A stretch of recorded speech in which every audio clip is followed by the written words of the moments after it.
Today we are starting with the next topic, body fluids and circulation. We know human body is a complex structure with complex functioning of various parts, and they have different types of body fluids that play an important role in bringing about an efficient functioning of the body. So therefore, there has to be smooth movement of various types of material within the body, and this is brought about with the help of body fluids. These body fluids are an integral part of the human system, and we classify them broadly into two types, that is blood and the lymph. These are the two body fluids mainly. Apart from this, there are several other body fluids such as mucus and all, which help in protecting the body from diseases and all. But saliva is also there, gastric juices are there. There are different kinds of body fluid, but predominantly we find there are two main body fluids, that is blood and lymph. The basic function of both the body fluids is quite different. The blood is the most common body fluid, and it carries the blood cells, it carries the hormones, proteins, oxygen, digested or absorbed food to different parts of the body. The lymph or the lymphatic fluid, on the other hand, helps us to protect our body from the diseases. Now, the fluids are and therefore important part. We are going to study one by one the structure of the body fluids, and then the later part will have the circulation, how these fluids are circulated within the body. Now let us first talk about an important body fluid, which is the blood. The blood is a special type of connective tissue, and it is made up of two major parts. The two major parts of which it is formed is first the plasma, and second the formed elements.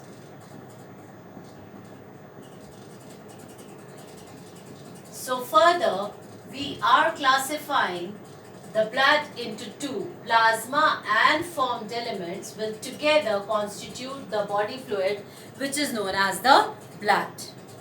Now when we talk of blood, it is the connective tissue, and it provides means of communication between the cells of different parts of the body and also with the external environment. So it carries its function, as I have told you, it has multiple roles to play. The blood is salty in taste, and it is heavier than water. If we see to the pH, it is slightly alkaline, that is average pH range is about 7.4, and the acidity of blood results hemoglobin to carry less oxygen. So the pH is slightly alkaline so as to facilitate the carrying of oxygen. When we talk of the volume of the blood, what is the total volume of the blood present? A typical adult male has around a blood volume of approximately 5 liters. So the blood in male is 5 liters, wherein in a normal healthy female it is around 4.7 liters. Also, the people, those who are living at high altitudes, they have 1.9, they may have around 1 or maybe 1.9 liters more blood than the people, those who are living in low areas. The reason being, these people need to have more oxygen, because as we move up high in the altitude, the air gets thin and the amount of oxygen is also reduced. Therefore, to make up to that, the amount of blood, that is the blood volume, increases in these the people, those who are residing at high altitudes. Now, the blood, as I told, that is having two components, the plasma and the formed elements. Let us talk about the plasma first. Plasma is a straw colored, pale yellowish color, and it is a viscous liquid forming around 55% of the blood. So it forms around 55% and also straw colored, that is pale yellowish color. When we talk of plasma, it forms 55% of blood volume, and out of that, if we talk about the constitution of the plasma, it is approximately 90 to 92% of water. The constitution of plasma is around 90 to 92% of water plus dissolved substances. Plus it will have dissolved substances.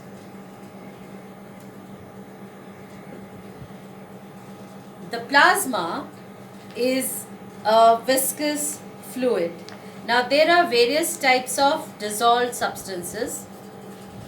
There are certain proteins such as albumin is there, globulin is there, fibrinogen is there, and antibodies, that is immunoglobulins, are there. So the plasma, the dissolved substances, it includes the plasma proteins first. Now plasma proteins, out of that, albumins and all that, fibrinogen is a very important protein, and it is synthesized in liver. Fibrinogen is synthesized in the liver, and it is very, very essential for bringing about the coagulation or the clotting of blood, because this fibrinogen helps in the formation of a special insoluble protein called as fibrin, which is actually responsible for the clotting of the blood. So if the fibrinogen is lacking, the process of clotting will not be taking place properly. Then we talk of the globulins, which is another class of plasma protein. They are found to act as a defense mechanism for the body, and the albumins are responsible for maintaining the osmotic balance. Osmotic balance is very important for the blood to be maintained, because then the inflow and outflow of various metabolites and the chemical substance will take place. So these are the major plasma proteins which are found inside the plasma. Then there are certain inorganic salts. Inorganic salts such as it has sodium chloride, sodium bicarbonate, potassium, magnesium, phosphorus, iron. There are many types of inorganic or the mineral salts present. Now these are always important because they regulate the osmotic pressure, that is they keep on moving, transit is there. They are important part of human physiology. So the blood is a media which carries all these inorganic salts to all the different parts of the body. Then it has the nutrient material. The plasma has the nutrient material. The nutrient material includes monosaccharides, that is the absorbed food which is there in the form of monosaccharides, the vitamins, fatty acids, all these are carried with the help of the blood. Then also it has the organic waste material.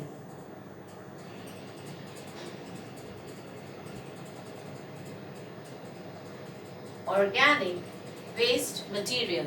Organic waste material in the form of urea, uric acid, creatinine. It is there because the body, human body continuously undergoes the metabolic process, and during the metabolism it produces several nitrogenous wastes.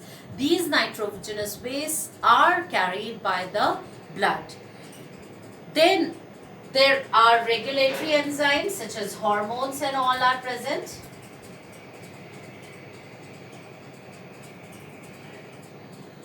And also not to forget the various types of gases, like oxygen is there, carbon dioxide is there, nitrogen is there. There are different gases which are carried by the plasma, that is the blood. Now the function of the plasma, if we see, they transport the various blood things inside the body, nutrients, waste products. Fibrinogen helps in the contraction, that coagulation of the blood and all that. If the plasma does not have a clotting factor, then it is known as serum. Minus clotting factors,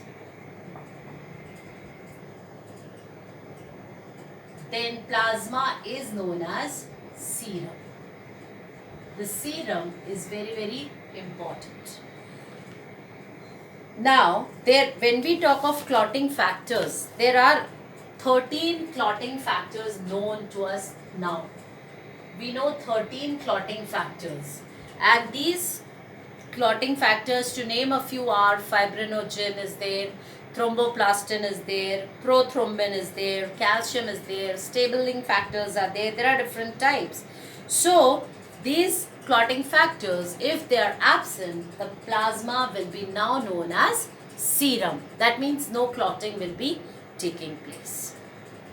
This is the total structure, composition and the constituents of the plasma. Coming to the formed elements. Why are they called as formed elements? They are called as formed elements because they are enclosed within the plasma membrane. They have definite plasma membrane, have definite structure and definite shape.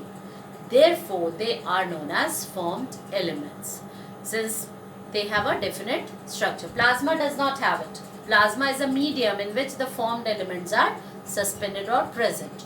It's a viscous liquid.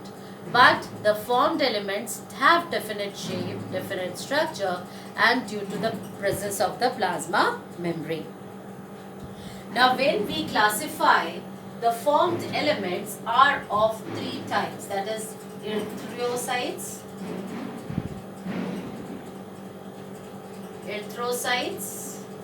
or we call them as RBC first.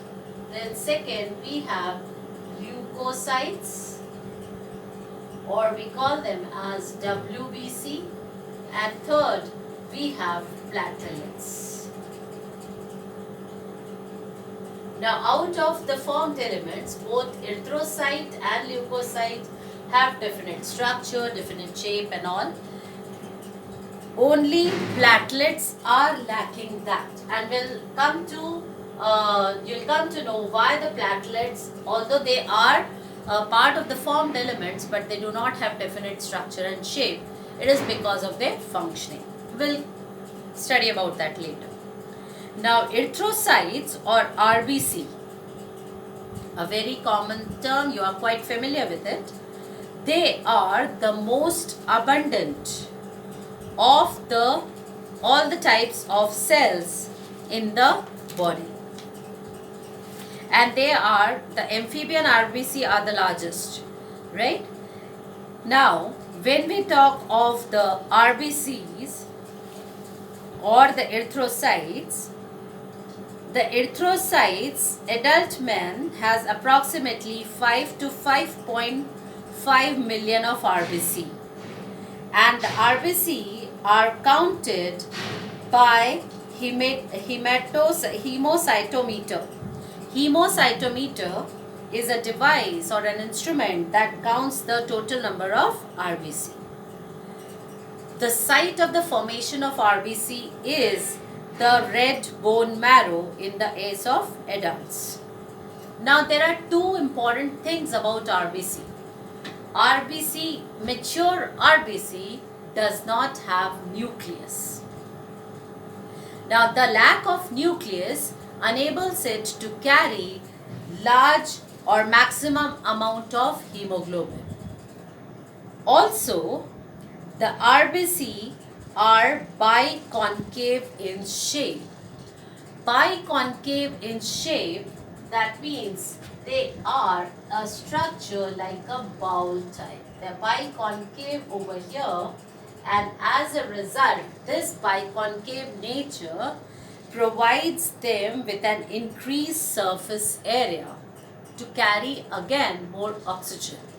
The RBC lack other cell organelles such as mitochondria, endoplasmic reticulum, ribosomes, Golgi apparatus. No cell organelle is present. This is mature RBC we are talking of. The nucleus is also lacking and the structure is biconcave. They are formed in red bone marrow. Now they carry a pigment which gives them typical red color, and that pigment is known as hemoglobin. That's why RBC are known as red blood cell, and it is the hemoglobin that carries the oxygen. Hemoglobin plays a very important role in the transport of respiratory gases. RBCs in general have a lifespan of around 120 days, and after which they are destroyed in the spleen. So the formation is in the red bone marrow. They remain functional for around 120 days and then they are destroyed within the spleen. That is why the spleen is known as graveyard of RBC. Now the process of formation of erythrocytes is known as erythropoiesis. Erythropoiesis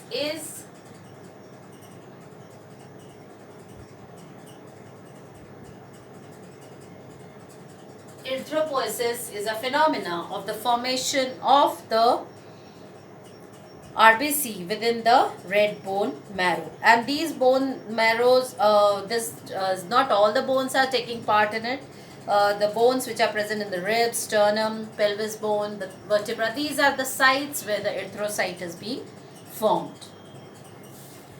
Coming to the leukocytes are known as the white blood cells, and these are the largest. And the leukocytes are colorless. They do not have hemoglobin, so they do not carry the oxygen. They are mainly involved in the defense mechanism and are nucleated. When we compare the number to the RBC, the number of the leukocyte will be quite less to that of erythrocyte. The leukocytes are fewer in number and they are classified into two types. The leukocytes are further classified into two types, that is granulocyte and agranulocyte. Granulocyte have cytoplasm and it is granulated, whereas agranulated doesn't have the granulated cytoplasm. So because of that they are classified. Now eosinophils, basophils and neutrophils will go for granulocyte. So when we see of, let's say talk of leukocytes, leukocytes are divided into two, that is granulocyte and agranulocyte. Granulocyte has eosinophils. It has further first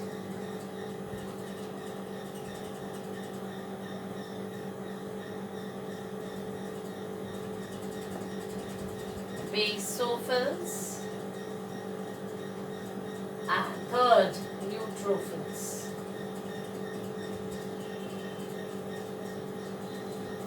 Agranulocyte has monocyte and lymphocyte. So a granulocyte will have monocyte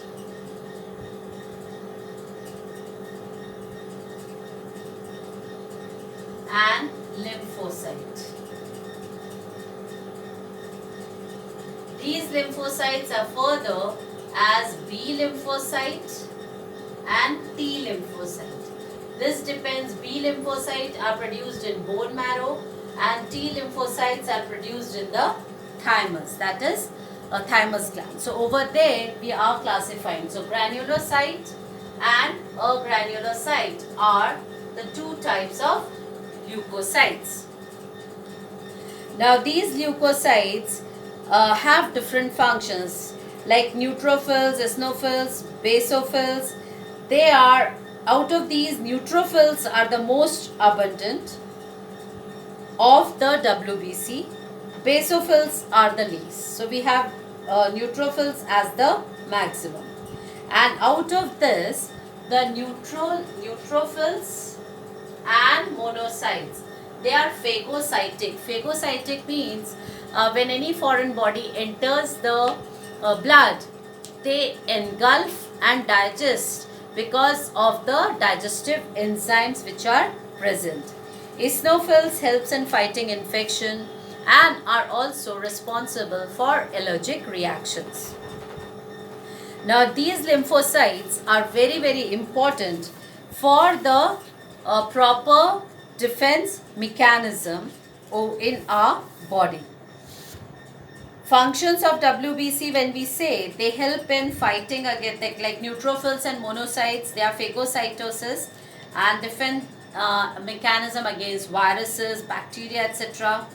Neutrophils play an important role in the healing of wounds. They also prevent infections. Then the lymphocytes are involved in the synthesis and distribution of antibodies in the blood. Especially when we talk of the lymphocytes B and lymphocyte T, they are important part of antibody formation. So we have the lymphocytes. Coming to the platelets, these are also known as thrombocytes. They are called as thrombocytes, and these thrombocytes are produced in the megakaryotes.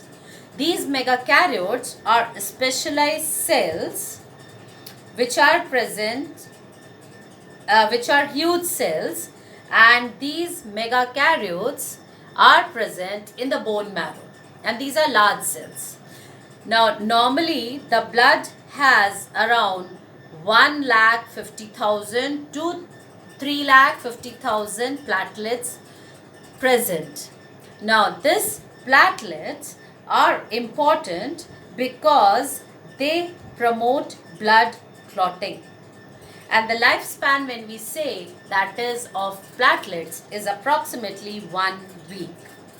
And there are various factors which are also being released by these platelets that help in the repairing of the vascular system of the body. So all the three, that is the erythrocytes, leukocytes and the thrombocytes, are important formed elements which are playing important role, and these are essential, absolutely essential for bringing about normal functioning of the body.